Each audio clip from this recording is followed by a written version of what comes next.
When did my guidance counselor become the reason I dropped out? I walked into Ms. Delacroix's office in September of my senior year with a folder full of college dreams and a GPA that had taken me 4 years to build. 3.8, unweighted, 4.2 weighted, captain of the robotics team, volunteer coordinator at the community center, first-generation college student from a single-parent household. My guidance counselor smiled when I sat down, her desk covered with inspirational posters about reaching for the stars and believing in yourself. She'd been at Lincoln High for 15 years, won awards for her commitment to student success, had glowing recommendations from parents whose kids got into Ivy League schools. Austin, I'm so glad you're here early. Senior year is crucial for college planning. Let's make sure we get everything right. I spread my materials across her desk. Essays I'd worked on all summer, lists of schools ranked by reach and safety, scholarship applications with upcoming deadlines. I'd researched everything, knew exactly what I needed, and when I needed it. My mom worked 2 jobs to keep us afloat after my dad left. College was my ticket out, my chance to make her sacrifices worth something. Ms. Delacroix picked up my school list and frowned. Austin, these schools are very competitive. Are you sure you're being realistic about your chances? I felt my stomach tighten but pushed back. My GPA is strong and my test scores are in their range. My robotics team won state last year. I think I have a shot. She set the list down and folded her hands. I've been doing this a long time. I'd hate to see you disappointed. Maybe we should focus on more attainable options. Community college for 2 years, then transfer. That's a much safer path for someone in your situation. Someone in my situation. I heard what she wasn't saying. Single-parent household, free lunch program, scholarship-dependent, first-generation student. Someone who should be grateful for community college and not reach for schools that kids from intact families with college-educated parents got into, but I swallowed the anger and stayed polite. I'd still like to apply to these schools, even if they're reaches. I want to try. Ms. Delacroix sighed and made a note on her computer. It's your application fee money. I just hope you're not setting yourself up for heartbreak. Now, let's talk about your transcript. I'll need to submit that with your applications. Make sure all your recommendation letters go through me so I can include them in your official school packet. That's standard procedure for all seniors. I nodded, relieved she was moving forward even if she didn't believe in me. I handed her my list of teachers I wanted to ask for recommendations. She glanced at it and shook her head. Mr. Brennan from AP Physics? He's very busy with department chair duties. I don't think he'll have time. Mrs. Yu from English? She writes very generic letters. I'd suggest asking Mr. Foster from gym class instead. Colleges like to see that you're well-rounded. I stared at her. Mr. Foster doesn't know anything about my academic abilities. Mr. Brennan has worked with me for 2 years on robotics. He knows my work ethic and technical skills. Mr. Delacroix's smile didn't reach her eyes. I'm just trying to help you put your best foot forward. But if you want to risk mediocre recommendations, that's your choice.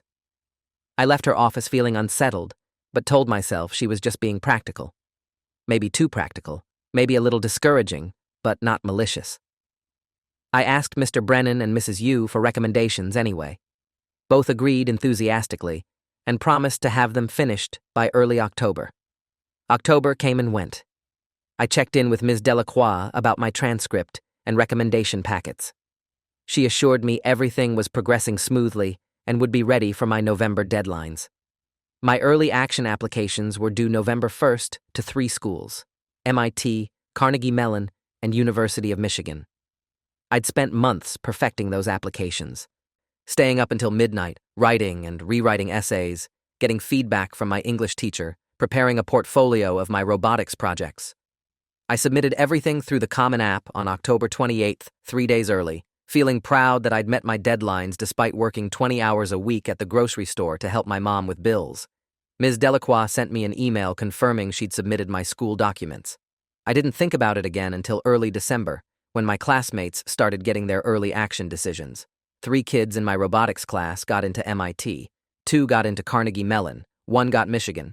I got rejection emails from all 3 schools on the same day, form letters thanking me for my interest and encouraging me to apply elsewhere. I sat in my bedroom staring at those emails, feeling hollowed out and confused. My stats were comparable to the kids who got in, better than some of them. What had I done wrong? I made an appointment with Ms. Delacroix to review my applications and figure out what had hurt my chances. She seemed sympathetic, but not surprised. I hate to say I told you so, Austin, but these schools were always reaches. Your demographics work against you in the applicant pool. White male from a working-class background without legacy connections. You're competing against kids whose parents went to these schools, who can afford test prep and private college counselors. It's just the reality of elite college admissions. Something about her tone felt off, almost satisfied. But I pushed that thought away. She was trying to help me adjust my expectations, even if her delivery was harsh. What about my regular decision schools? Can we review everything to make sure those applications are stronger? Ms. Delacroix pulled up my file on her computer. Your regular decision deadlines are mostly January 1st and 15th. I'll make sure your materials go out on time. But Austin, have you considered taking a gap year? Working full-time, saving money, figuring out what you really want? College isn't the only path to success. I felt something cold settle in my chest. I know what I want. I want to study engineering. I've wanted that since freshman year. I'm not taking a gap year. She held up her hands. Just trying to present all your options. Let's focus on your January schools then. I'll get your transcripts sent out next week. Christmas break came and went. I spent it working double shifts at the grocery store and obsessively checking application portals. In early January, I got an email from University of Wisconsin asking why they hadn't received my transcript and school documents yet. My application was incomplete and would be withdrawn if materials didn't arrive by January 10th. I immediately emailed Ms. Delacroix. She responded that she'd sent everything in December and Wisconsin must have lost it. She'd resend immediately. I forwarded her email to the Wisconsin admissions office. They replied that they'd checked their system thoroughly and no documents from Lincoln High had ever been uploaded for my application. Could I please have my counselor submit them through the proper portal as soon as possible? I walked into Ms. Delacroix's office without an appointment, my hands shaking. She looked annoyed at the interruption. Austin, I'm with another student. You need to schedule time. I held up my phone showing the Wisconsin email. They never received my transcript, not in December, not ever. What happened? Ms. Delacroix glanced at the email and her expression hardened. Sometimes these systems have glitches. I'll take care of it today. Now please wait outside. I left, but something gnawed at me. I went to the library and started checking my other application portals. Penn State, incomplete transcript. Ohio State, incomplete transcript. Purdue, missing school documents. Virginia Tech, no counselor materials received. Out of 12 schools I'd applied to, only 3 had complete applications. The others were missing transcripts, recommendation letters, or both. I felt sick. My deadlines had passed for most of these schools. Even if Ms. Delacroix sent materials now, my applications would be months late. I went back to her office and waited until the other student left. When I walked back in, Ms. Delacroix was packing up her bag like she was leaving for the day. Ms. Delacroix, I checked all my portals. 9 schools are missing materials. How is that possible? She slung her bag over her shoulder. Austin, I submitted everything on time. If schools didn't receive it, that's not my fault. Their systems are notoriously unreliable.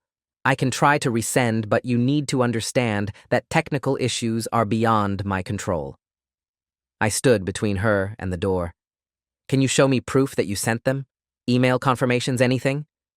Her face went cold. Are you accusing me of lying? Because that's incredibly disrespectful. I've been helping students get into college since before you were born. Now move. I have an appointment. I moved. But as soon as I got home, I called the admissions office at every school I'd applied to. Same story everywhere. No documents from Lincoln High had been received through any portal, mail, or email. Some schools said they'd sent multiple reminder emails to my counselor that went unanswered. Penn State had a record of 3 emails sent to Ms. Delacroix's school address between November and December requesting my materials. All ignored. I printed everything out.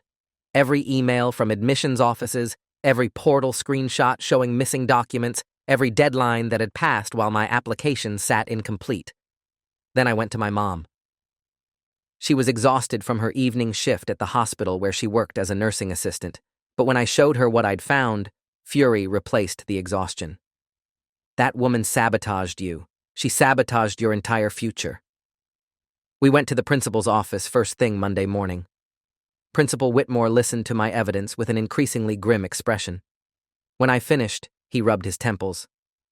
These are serious allegations, Austin. Ms. Delacroix has an impeccable record. There must be an explanation. My mom's voice was steel. The explanation is that she didn't do her job and my son has missed every college deadline because of it. I want to know what you're going to do about it. Principal Whitmore promised to investigate and told us to give him a week. That week felt like a year. I couldn't focus on schoolwork. My classmates were celebrating their acceptances and planning their college futures while mine had been destroyed. Mr. Brennan found me in the robotics lab after school and asked what was wrong. I told him everything. His face went pale. Austin, I wrote you a glowing recommendation in early October. I gave it directly to Ms. Delacroix like she requested. Are you telling me none of your schools received it? I nodded. He pulled out his phone and started typing furiously. I'm emailing every school you applied to right now with my recommendation attached directly. It's late, but maybe they'll consider it.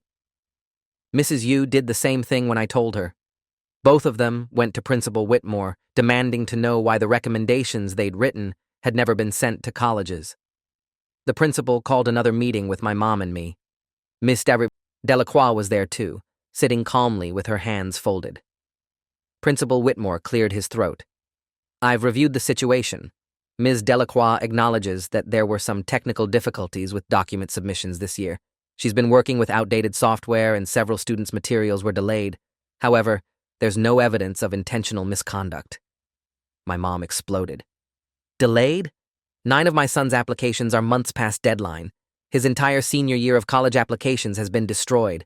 That's not a technical difficulty. That's negligence at best and sabotage at worst. Ms. Delacroix spoke for the first time, her voice calm and reasonable. I submitted Austin's materials when he requested. If the systems failed, that's unfortunate, but not my responsibility. I work with over 300 students every year. Sometimes documents get lost in the process. It's regrettable, but it happens. I found my voice. Mrs. Yu and Mr. Brennan gave you my recommendations in October. Where are they? Ms. Delacroix looked directly at me. I have no record of receiving recommendations from either teacher. Perhaps they forgot to submit them and are now trying to cover their mistake by blaming me. Mrs. Yu, who was sitting in the back of the room, stood up. That's a lie, and you know it. I gave you Austin's sealed recommendation letter on October 8th. I have an email confirming you received it. She pulled out her phone and showed the principal an email from Ms. Delacroix thanking her for the prompt submission. The principal's expression shifted. Ms. Delacroix, you just said you had no record of receiving these recommendations. Ms. Delacroix didn't miss a beat. I received dozens of recommendation letters. I must have confused Austin's with another student. It's an honest mistake when you're dealing with hundreds of documents. My mom leaned forward. Then where are those documents now? Why weren't they sent to his schools? The principal looked uncomfortable. Ms. Delacroix, can you provide copies of the materials you prepared for Austin's applications? Ms. Delacroix pulled out a folder.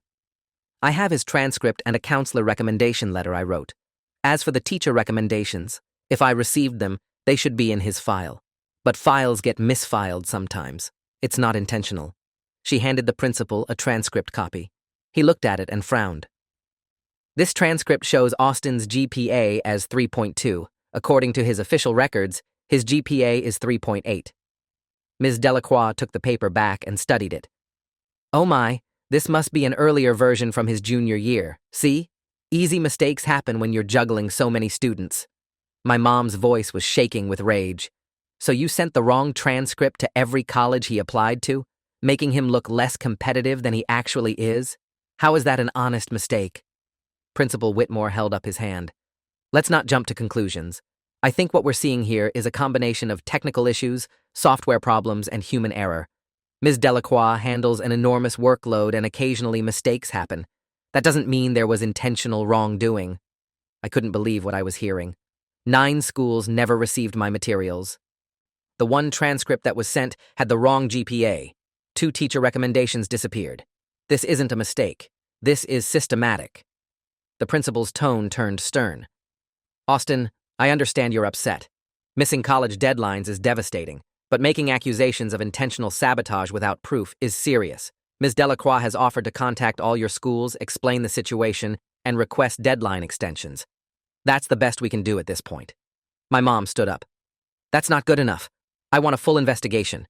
I want to know if other students have had similar problems with their applications, and I want accountability. Principal Whitmore's expression went cold. If you're dissatisfied with how we're handling this, you're welcome to file a formal complaint with the district. But I want to be clear that making unfounded accusations against school staff can have consequences. Slander is a serious matter. The threat hung in the air. My mom grabbed my arm. We're done here, but you haven't heard the last of this. We left the office and went straight to the school district administration building, filed a formal complaint. The district assigned an investigator who spent 2 weeks interviewing students, reviewing files, and examining Ms. Delacroix's submission records.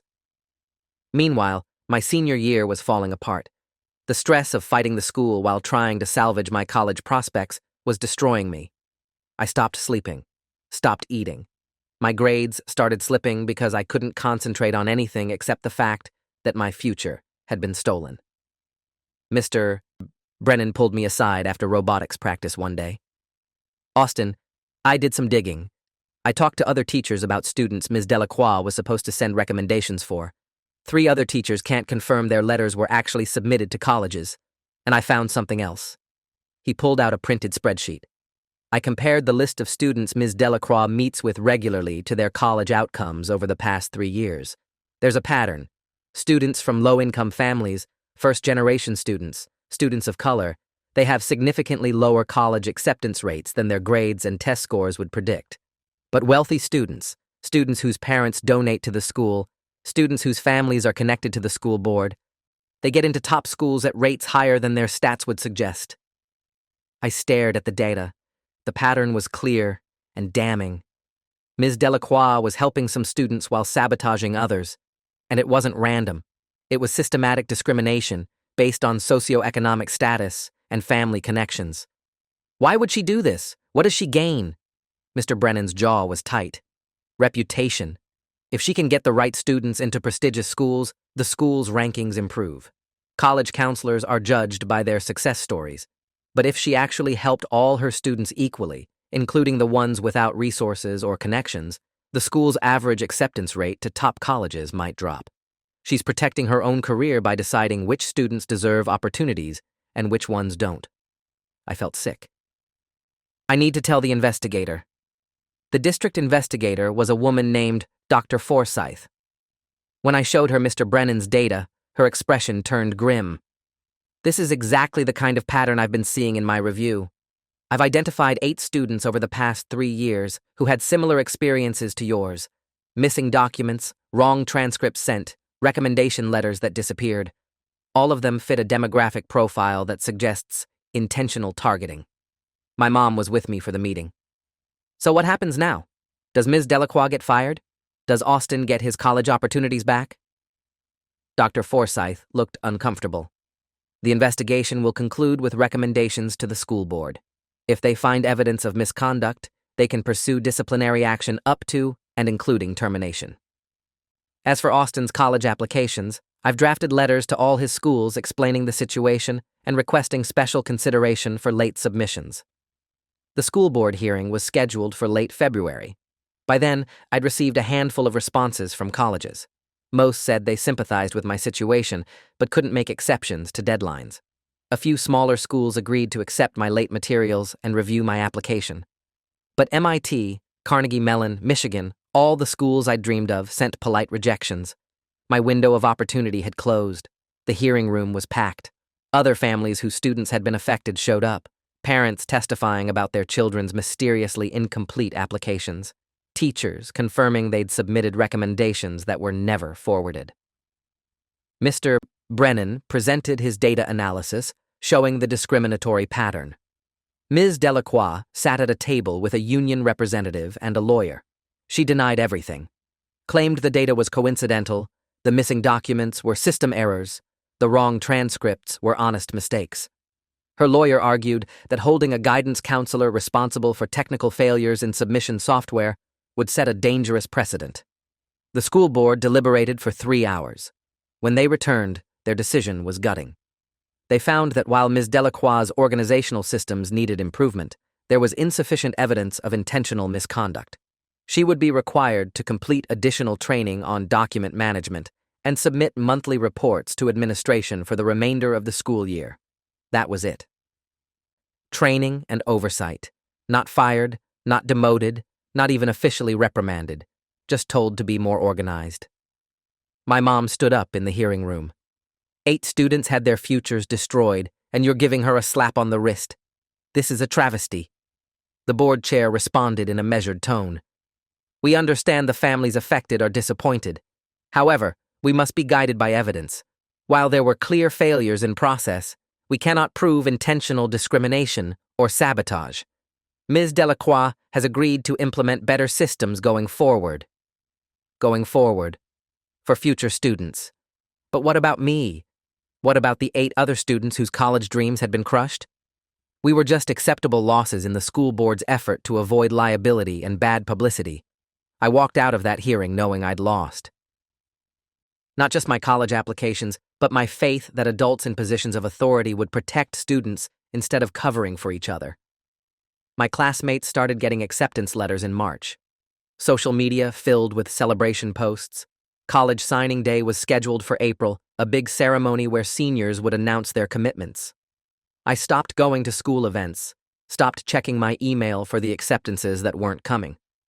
By mid-April, I'd been accepted to exactly 3 schools, a small state college 2 hours away, a regional university I'd never heard of, and a community college. Nothing close to what I'd been qualified for. Nothing that reflected 4 years of hard work and sacrifice. My mom couldn't afford to send me to the state college without substantial financial aid. The regional university offered a partial scholarship, but it wasn't enough. Community college was affordable but meant staying home, continuing to work at the grocery store, watching my dreams get smaller and smaller until they disappeared entirely. In late April, I stopped attending classes.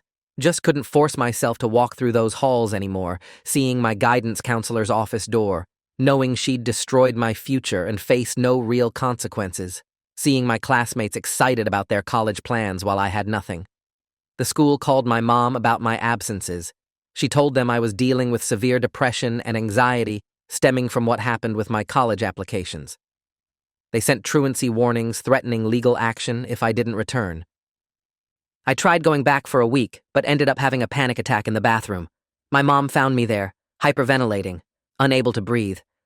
She took me home and told the school I wouldn't be returning. I was withdrawing, dropping out 3 weeks before graduation. Principal Whitmore called my mom and said if I didn't complete my senior year, I wouldn't receive a diploma. My mom asked if he was seriously going to deny my diploma after one of his staff members had sabotaged my entire future.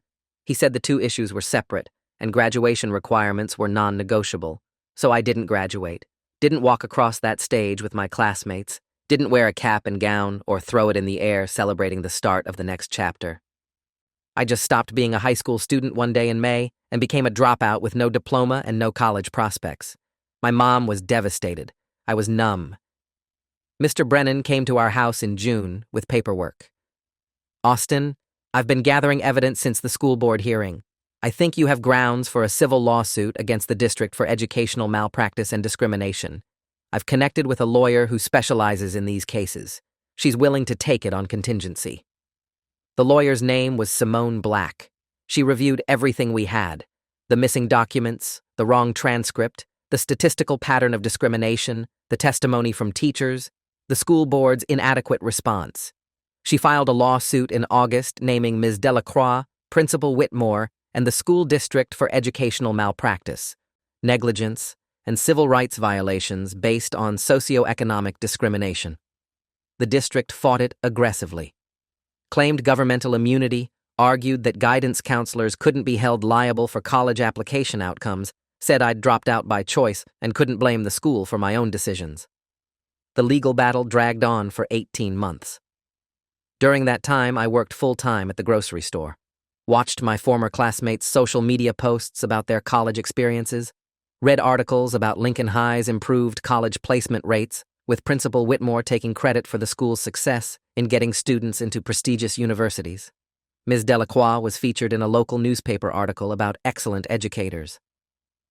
She talked about her passion for helping disadvantaged students reach their potential. The irony was suffocating. The lawsuit finally went to trial in my 20th month post-high school. The courtroom was filled with families of other affected students, teachers who'd testified, and reporters covering the case. Simone Black built a devastating case. She presented statistical analysis proving systematic discrimination. She showed emails from college admissions offices documenting repeated requests for materials that were ignored. She had teachers testify about sealed recommendation letters that disappeared. She brought in college admissions experts who explained that students with my profile should have been accepted to multiple competitive schools if their applications had been complete and accurate. The district's defense was that guidance counselors have discretion in how they prioritize their workload, that technical errors happen, that colleges make their own admissions decisions, and the school couldn't be held responsible for those outcomes. Their lawyer painted me as an entitled student with unrealistic expectations who blamed others for my own failures. On the stand, Ms. Delacroix maintained her innocence. She was calm, professional, sympathetic, said she'd tried her best with limited resources and an overwhelming caseload, said she felt terrible about the technical issues but couldn't be held personally responsible for system failures. She never once apologized. The jury deliberated for 2 days. When they returned, they found in my favor on the negligence and educational malpractice claims. They awarded damages of $500,000 to cover lost educational opportunities, emotional distress, and future earning potential that had been compromised by not attending a competitive college. The district immediately appealed. But something shifted after the verdict. The local newspaper ran an investigative series about the case that sparked outrage. Parents started demanding accountability. The school board faced pressure. In a closed session 3 weeks after the trial, they offered a settlement. $400,000, no admission of wrongdoing, confidential terms. My mom wanted to fight for the full verdict amount and public accountability. Simone Black advised taking the settlement. Appeals could take years, and we might lose. The money could pay for me to finally go to college, even if it was years delayed. I took the settlement. The confidentiality agreement meant I couldn't discuss the specific details publicly, but the general facts were already public record from the trial. Ms. Delacroix resigned 2 months later. The district claimed it was her decision to pursue other opportunities. But parents who'd been following the case knew what it really meant. She'd been quietly forced out to avoid further controversy. No admission of guilt, no professional consequences beyond losing one job. She'd probably get hired at another school district that didn't know her history. I used the settlement money to enroll at the state university I'd been accepted to 3 years earlier. Walked onto campus at 21 years old, 3 years behind my former classmates, carrying the weight of knowing exactly how much had been stolen from me. My robotics teacher, Mr. Brennan, had been following my case. He wrote me a letter when I started college. He'd left Lincoln High, too, took a position at a different school where he said administrators actually supported their teachers in doing the right thing. In his letter, he wrote, "You were failed by a system that should have protected you, but you survived it and you fought back. That takes more strength than getting into any college ever would have required. Don't let what she did define your story. You define it from here forward." I'm finishing my engineering degree now at 24, older than traditional students, but I'll graduate. The settlement money paid for tuition and living expenses, though it'll never truly compensate for the years that were taken, the opportunities that were destroyed, the faith in institutions that was shattered. Sometimes I see my former classmates' LinkedIn profiles, graduating from MIT and Carnegie Mellon and Michigan, getting engineering jobs at companies I'd dreamed of working for. I wonder who I might have been if Ms. Delacroix had just done her job, if she'd submitted my materials on time with the correct information, if she'd believed I deserved the same opportunities as wealthier students whose parents played golf with the school board. But mostly, I think about the other students she's probably still hurting in her new job. Because people like her don't change. They just move to new districts where nobody knows their history and start the pattern over again. That's when my guidance counselor became the reason I dropped out, when she decided my future wasn't worth protecting. When she used her power to determine which students deserved success and which ones didn't. When the system backed her up and told me my dreams didn't matter as much as avoiding liability. I survived it. but I'll carry the scars forever. If you enjoyed this, you'll definitely want to see the next ones too. So subscribe now and let me know your take in the comments.